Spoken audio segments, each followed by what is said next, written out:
तो आइए अब हम आगे किसी भी फाइल को ओपन करना देखते हैं।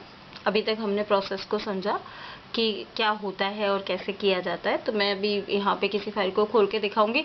लेकिन इससे पहले मैं कुछ बातें आपको बताना चाहूँगी कि यही ओपन डायलॉग बॉक्स ही कई जगह आपको ब्राउज नाम से मिलेगा, कई जगह अपलोड नाम से मिलेगा, कई जगह आपको इंपोर्ट नाम से भी ये मिलेगा, कई जगह आपको एक्सपोर्ट नाम से भी ये मिलेगा, एक्सप्लोर नाम से भी कई जगह मिल सकता है। आवश्यकता अनुसार इसको कई जगह इन नामों द्वारा भी जाना जाता है, यूज में लिया जाता है। जैसे कि अगर आप इंटरनेट पे कोई फाइल डाल रहे हैं, यानी अपनी कोई फाइल इंटरनेट पे कॉपी कर रहे हैं, सर्वर के कंप्यूटर में भेज रहे हैं, तो आप अपनी फाइल को अपलोड कर रहे हैं, तो जब अपलोड पे क्लिक करेंगे तो इसी प्रकार का डायलॉग बॉक्स मिलेगा, किंतु उसका नाम अपलोड होगा।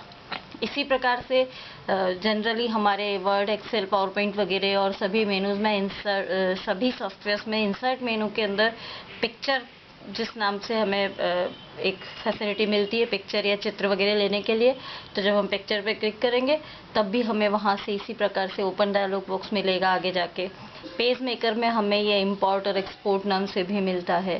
पेंट ब्रश में हमें ये पेस्ट फ्रॉम नाम से भी मिलता है और कॉपी टू नाम से भी मिलता है। क्योंकि जब भी हमारे सामने ये बात आएगी कि कोई फाइल खोलनी है या कोई फाइल खोल के कहीं भेजनी है या कोई फाइल कहीं से आ रही है उसे खोलनी है, तो स्वाभाविक है कि वो हमें हमारे कंप्यूटर में से उस फाइल को ढूंढ के और सेलेक्ट करने के लिए सुविधा देता है। आप मेल भेजते हैं तो मेल भेजते समय भी जब आप अटैचमेंट को यूज में लेते हैं, यानी कोई फाइल अटैच करते हैं, आप पूरी एक फाइल ही मेल के रूप में, ईमेल के रूप में भेजना चाहते हैं, तो अटैच पे जब आप क्लिक करेंगे तब भी यही डायलॉग बॉक्स आपके सामने खुलेगा। नाम अलग अलग हो सकते हैं, लेकिन जैसे यहाँ पे अटैच नाम से मिलेगा अटैचमेंट के लिए, और बाकी सब में जैसा मैंने बताया उसी तरीके से, तो काम इसका यही रहेगा। एक और विशेष बात यह है कि आप जिस सॉफ्टवेयर में फाइल को खोल रहे हैं, जब आप इस डायलॉग बॉक्स को खोलेंगे तो ऑटोमेटिकली उस सॉफ्टवेयर से रिलेटेड ही फाइलें की लिस्ट आपके सामने दिखाई देगी। यानी आपने अगर MS वर्ड खोल रखा है और आप पेज मेकर की फाइल को यहाँ खोलना चाहते हैं, तो वो पेज मेकर की फाइल आपको दिखाई ही नहीं देगी। आप सोचेंगे मैंने तो यहाँ पे बनाई थी पर पता नहीं कहाँ गई, तो वो आपने बनाई, लेकिन चूंकि आपने पेज मेकर में बनाई थी तो वो MS वर्ड में नहीं दिखाई देगी। पेज मेकर में हम ओपन कर रहे हैं और MS वर्ड की फाइल है, तो वहाँ पे भी हमें MS वर्ड की फाइल नहीं दिखाई देगी, क्योंकि हमारी वो फाइल जो है पेज मेकर में बनाई हुई थी। तो हम पेज मेकर में MS वर्ड को किस प्रकार से ओपन कर सकते हैं, तो ये एक खास बात है जो हमें याद रखनी होगी। आप अगर कोई टेक्सचुअल काम कर रहे हैं, नोटपैड में आप काम कर रहे हैं और आप फाइल ओपन जब कर रहे हैं, तो वो कोई चित्र जो है, बड़ी ग्राफिक है, फोटोशॉप की कोई ग्राफिक है, उसको ओपन करने की कोशिश कर रहे हैं, तो वो फाइल वहाँ पे नहीं आएगी। नोटपैड में या वर्डपैड में आप कोई वीडियो चलाने के लिए आप कह रहे हैं कि मेरी वीडियो यहाँ पे रखी हुई थी D के अंदर और माई वीडियो नाम से, और आप उसको नोटपैड के समय पे ओपन करने की कोशिश कर रहे हैं नोटपैड के ओपन मेनू, सब मेनू से, तो वो फाइल आप वहाँ पे आपको नहीं दिखाई देगी। तो ये कुछ बातें हैं जो आपको ओपन के साथ ध्यान रखनी होंगी, और सभी में ये डायलॉग बॉक्स इसी तरह से कॉमन ही होता है। सभी में ओपन, सेव, सेव एज ये लगभग सेम ही होते हैं, केवल इनके नाम बदल जाते हैं और थोड़ा थोड़ा सा प्रयोग बदल जाता है। कहीं ये थोड़े से विस्तार के साथ दिए हुए होते हैं और कहीं थोड़े कम सुविधाओं के साथ दिए हुए होते हैं, किंतु सभी जगह जितनी आवश्यकता है उतने काम के लिए सुविधा हमारे सामने बनी हुई होती है। तो ये हमने भी सीखा ओपन के बारे में कुछ कॉमन बातें। आइए मैं अब आपको यहाँ पे कुछ ओपन करके दिखाती हूँ। तो हम जाएंगे हमारे फाइल मेनू में, देख सकते हैं आप मेरा जो पॉइंटर है फाइल मेनू पे जा रहा है। मैं यहाँ पे क्लिक कर रही हूँ, देखिए आप ओपन पे ये मैंने ओपन पे क्लिक किया है। आप देख सकते हैं ये मेरा ओपन डायलॉग। तो मुझे इसके अंदर जाना होगा। देखिए मैंने यहाँ पे आके या तो मैं इस पे डबल क्लिक कर सकती हूँ, मीन्स 2 बार क्लिकिंग कर सकती हूँ, या फिर मैं इसको सेलेक्ट करके यहाँ आप देख सकते हैं ओपन बटन, इस पे क्लिक कर सकती हूँ। दोनों में से कोई भी कार्य मैं कर सकती हूँ।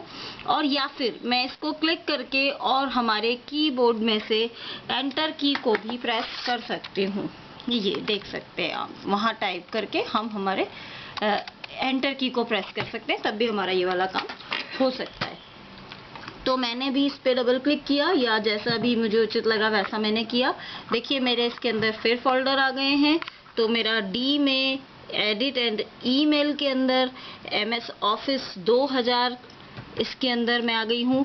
यहाँ देखिए आप, सारी फाइल्स मेरी यहाँ पे गायब हैं, क्योंकि इसके अंदर मैंने MS ऑफिस की टेक्स्ट फॉर्मेट की कोई फाइल नहीं बना रखी है, MS वर्ड के अंदर की कोई फाइल नहीं बना रखी है, तो ये मुझे यहाँ पे नहीं दिखाई दे रही है। इट मीन्स मुझे अपना वो रास्ता याद होना चाहिए जो फाइल मुझे खोलनी है। तो मैं वापस यहाँ से एक स्टेप पीछे जा सकती हूँ। ये देखिए आप, मैं यहाँ से एक स्टेप पीछे पहुँच गई हूँ। मैंने फिर अपनी दूसरी जगह देखा, यहाँ पर भी मेरी फाइल नहीं है, तो मैं एक स्टेप वापस अप जा रही हूँ ऊपर की ओर, और ऊपर की ओर मैं जा रही हूँ। मेरी जो फाइल्स है, देखिए अभी आप, ये जो डेवलपिंग वेबसाइट इन हिंदी एक इस प्रकार की दिखाई दे रही है, तो ये इसका प्रीव्यू मुझे इधर की तरफ दिखाई दे रहा है। ये यहाँ पे मुझे इसका प्रीव्यू दिखाई दे रहा है। तो ये फाइल इसमें खोलने लायक फाइल है, इसलिए यहाँ पे इसके लिए जगह आ गई है, और मैं इसको सेलेक्ट करके यहाँ पे ओपन कर सकती हूँ। या मुझे यहाँ पे मेरे फोटो लेने हैं, तो मैंने यहाँ पे माई फोटो डाल रखा है, मैंने यहाँ पे क्लिक किया, तो देखिए ये वापस, क्योंकि फोटो जो है MS वर्ड की फॉर्मेट के नहीं होते हैं, JPG फॉर्मेट के होते हैं, इसलिए वो वापस यहाँ पे लिस्ट नहीं दिखा रहा है। क्योंकि यहाँ आप देख सकते हैं ये अपने आप ऑल वर्ड डॉक्यूमेंट्स लिखा हुआ आ रहा है, यानी MS वर्ड के सभी डॉक्यूमेंट्स की लिस्ट आप यहाँ से देख सकते हैं। तो चूंकि हमारा ऑल वर्ड डॉक्यूमेंट है और वर्ड में कोई अभी डॉक्यूमेंट बनाया हुआ नहीं है, तो यहाँ पे हमारी लिस्ट खाली आ रही है, और हम यहाँ से आवश्यकता अनुसार चेंजेस कर सकते हैं। ऑल फाइल यदि हम करेंगे तो हमें सब प्रकार की फाइलें यहाँ पे दिखाई देगी। देख सकते हैं आप, ये लिस्ट में मैंने ऑल फाइल किया है और इस पे मैंने क्लिक किया, तो ये देखिए बहुत सारी फाइल्स हैं जो ये यहाँ पे आ गई हैं। इन फाइलों को मैं वहाँ पे खोल सकती हूँ, किंतु जो इस वर्ड में खुलने लायक फाइल होगी वही यहाँ पे लिस्ट आपको दिखाई देगी और खुलेगी। देख सकते हैं आप, मैंने इसको सेलेक्ट किया है जो भी मुझे खोलनी है इसको, और मैंने ये ओपन पे क्लिक कर दिया है, तो मेरी ये यहाँ पे फाइल खुल के आ गई है। देख रहे हैं आप, क्योंकि वो JPG फाइल थी तो वो मेरी अजीब सी फॉर्मेट में खुल गई है, मीन्स वो इसके योग्य नहीं थी, तो वो फाइल यहाँ पर प्रॉपर नहीं खुल पाई। तो ये आपने देखा ओपन डायलॉग बॉक्स। यदि आपको आपका रास्ता याद है तो आप अपनी फाइलों को आसानी से खोल सकते हैं।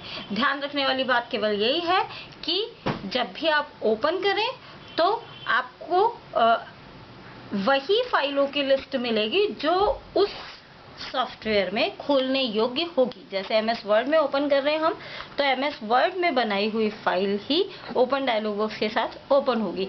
यही पिक्चर जो मैंने अभी ली, इसी को यदि मैं इंसर्ट मेनू के अंदर और पिक्चर में जाके, इंसर्ट मेनू में पिक्चर सब मेनू है, उसके अंदर जाके खोलती तो ये बिल्कुल पिक्चर के रूप में मेरे पास यहाँ पे आ जाता, किंतु मैंने इसको ओपन से खोलने की कोशिश की तो ये नहीं खुली और स्पेशल मीन्स अजीब से यहाँ पे चिन्हों के रूप में मेरे सामने प्रदर्शित हो गई। तो ये आज हमने देखा ओपन।